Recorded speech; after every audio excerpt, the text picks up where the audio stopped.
Could November's Alexandria real estate market be the recipe for your dream home?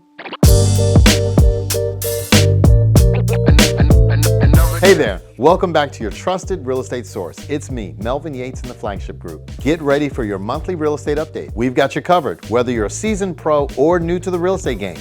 From home prices to the latest trends in sellers and buyers market, we're your go-to experts right here in your neighborhood. This video is sponsored by the Let's Talk Real with Mel podcast. If you haven't tuned in yet, make sure you hang out with me 3 times a week. We've got a fantastic lineup of guests from all walks of life, discussing real-life topics, triumphs, setbacks, and everything in between. Find us wherever you search for podcasts. Now for the numbers. The average sales price was $751,934. This is a 6.7% decrease over last year and a 11.4% increase over last month.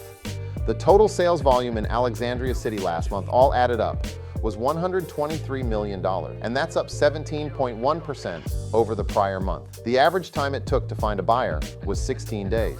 Let's take a look at the national data for October and check out the latest real estate trends nationwide. The news is the housing market going to crash? No. There are still more buyers than sellers, and that means a meaningful price decline can't happen.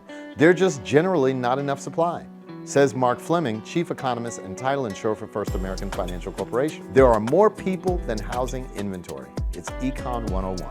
Now let's get a quick reality check. Housing consumers have a bit of relief this week as the 30-year fixed mortgage interest rate dipped slightly to 7.5%, falling 0.25% and hitting the lowest point in a month. Now the future outlook is looking pretty good. Amidst the ongoing housing market, there's a growing need for more affordable housing options in the U.S., prompting a strong recommendation for the Federal Reserve to consider a reduction in the Fed funds rate. Now, in this dynamic real estate scenario, homeowners are positioned as the beneficiaries, acquiring housing equity that eager prospective buyers ardently seek. I want a house! I want children! In all of Alexandria City, there were 165 homes that ultimately sold. That's up 5.8% over the prior month and up 5.8% over last year this time. Wait, before you rush off, I've got an exclusive insider tip just for you. Why not make a quick stop over at our website for your annual equity update? It's just like getting a sneak peek into your home's current value. And always remember, I'm just a call, text, or email away. Whenever you need some real estate wisdom, don't forget to show your support by hitting that like and subscribe button. We're thrilled to be your dedicated team for all things real estate in the DMV area. Until next time, catch you later.